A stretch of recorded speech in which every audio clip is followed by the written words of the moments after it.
Well, hi folks, welcome to Budgie's Bus. My name's John. I'm Carol. We're about to go off on our holidays. I've already started on my suntan. We've been out walking about and getting a bit of sun. But this will be one of our last videos for a short time because we're going to be going off to visit family and friends, and they're a bit unsure about going on to YouTube, so we agreed not to make any videos at all while we're with them. So stick with us, and within the next few weeks we'll be starting to bring a weekly blog of where we've been and what we've been up to. We've been a bit perplexed really, haven't we? Yeah.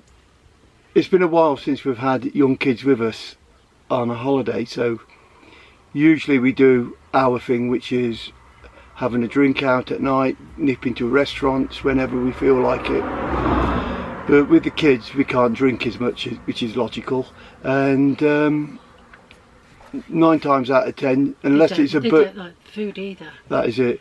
That's what I was about to say. 9 times out of 10 all they want is burger and chips, and I'm not prepared to give them burgers and chips every night of the week. So what we're going to be doing, we've really struggled on it, haven't we? Yeah. It's with the way the cost of living's going, and we've got so many newbies coming into motorhoming and camper, well, van life in total, isn't it? We thought, well, we'll try and be a bit frugal instead of spendthrift on this holiday. It's not what I call it. Sorry? It's not what I call it. Yeah, she calls me tight, I call it frugal. So what we thought of doing was budgeting. All the way through we'll keep a tally of the fuel. If we use toll roads, we'll use a tally of toll roads, and we'll also basically eat in most of the time. We'll use supermarkets like Lidl's and that lot, the same as we do at home. So we just try to explain and show people it doesn't matter what your income is and what you want to do, that motorhoming does not mean you've got to stop in the UK. You're going to be ripped off on campsites. Here, when we get over to Europe, we'll have airs to use. We wild camp. We very rarely go on to any kind of paid airs or campsites. So if we do our thing and basically work as if we're a young family, because we'll have 2 grandkids with us, one 11 and one 6. So as you can imagine, we can't go out drinking until early hours anymore. Oh, it's a pity. So yes, we're going to be basically doing a cheap holiday. Hopefully.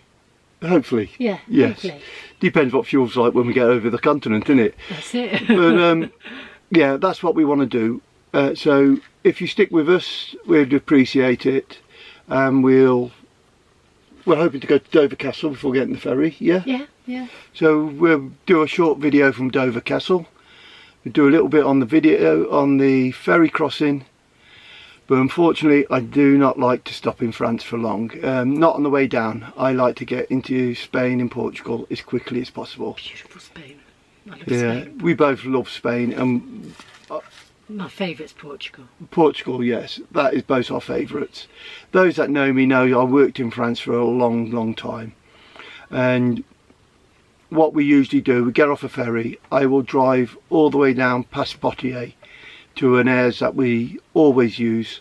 We'll show you that when we get there, and then we move on and either stop in Victoria, or if I'm up to it, we'll drive all the way to Salamanca. So we'll be 90 miles away from Portugal if we do the 2 days travelling. Yeah. We'll spend a day or so in Salamanca before we move on to Portugal. So yeah, bear with us, and I hope the videos will be of some interest and some education to those that are new to it, and understanding you don't have to spend a lot on a good holiday. Are we going to give them a running tally, or are we just going to tell them how much it is at the end? There you go, that's a question for you. If you want us to give you a running tally from day to day, week to week, or would you prefer at the end of the holiday we tell you exactly what was spent? A little tip for those of you that's not driven in Europe before, With a camper van? with a camper van especially, when it comes to toll booths, don't automatically put your card in. Push the button on the intercom and explain to the person that you're a camper car. Otherwise you're going to be charged the same rate as a lorry. Yeah. If I remember right, a camper car is about half the price of a lorry. Just about, yeah. Yeah, around half the price of a lorry. So where they may want 16 to 17 euros, you'll get away with maybe 8, 9. So we'll show you what we do with that, if we can get the camera out in time. Because I don't know if any of you have been on these toll roads. 1 minute there it's open motorway, next minute you're in a queue for a toll booth. But we'll try to keep off the tolls as much as possible. I've got to admit, I do like to bypass Bayonne, because it can take you 2 hours just to get through that town and into San Sebastian, where you can do it in 10-15 minutes on the toll road. So stick with us, and I hope the video is helpful to some people and enjoyable to others. So from me and her, take care folks, stay safe, and most of all, happy travelling. Happy travelling to the lot of you. Catch you in the next video, which hopefully will be at Dover. Catch you then. Bye bye for now. Bye.